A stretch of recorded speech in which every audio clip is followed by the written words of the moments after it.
Welcome back, fire breathers. It's so good to be back. I think this is my 15th episode of this podcast, which is pretty good if I don't say so myself. So today we're actually going to be talking about your energy, my favorite topic. It sounds so simple, doesn't it? But both me and you, we know that in real life it's never that easy. You see, your energy is actually broken up in three different metabolic pathways, and understanding them makes all the difference in your metcons and CrossFit watts.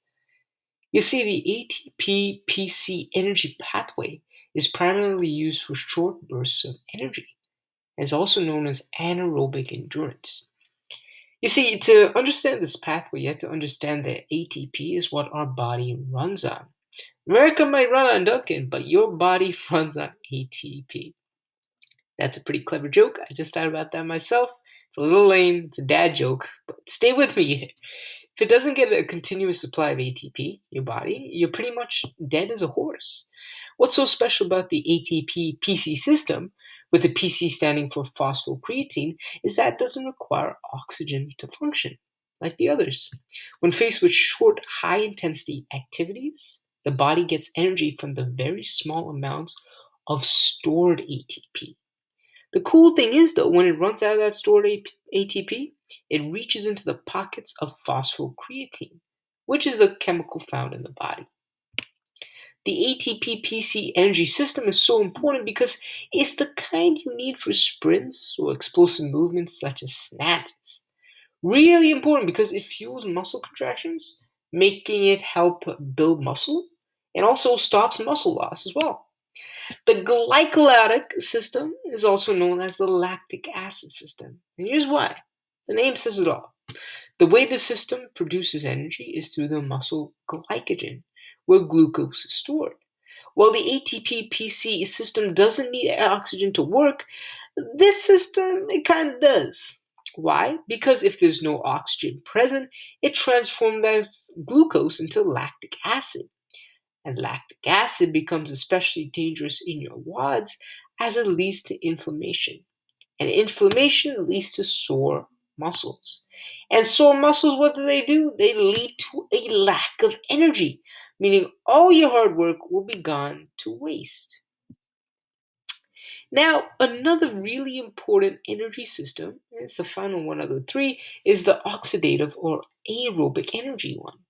And it's the one that's most popular or the one that's most focused on.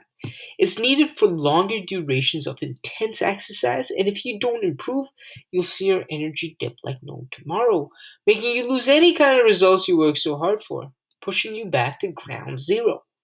It's also the system that provides your body with the most amount of ATP.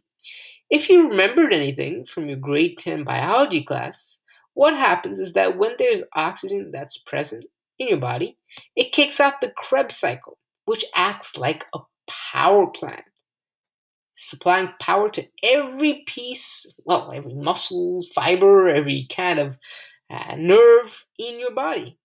Though it is slower to act than the ATP-PC system, it does provide a lot of energy for activities that require more endurance, such as those 800-meter runs or doing a Murph. Wow! What's really incredible is that these three systems don't work separately from each other. They all operate at the same time because they create ATP, and if you don't create it, you die. It's just in some activities, some energy systems are more required than others. Now, if you really want to get the most out of every energy system and the most out of your life too, I have just what you need. It's my latest supplement, Sunfire, and it's going to help you become the unstoppable you. All natural, sugar free, and paleo friendly, Sunfire was made for CrossFit beginners and driven athletes so that they can power through the toughest wads and metcons with incredible energy without crashing halfway through their workout. Head over to ApolloSups.com, that's APOLLOSUPPS.com, right now to get your bottle today.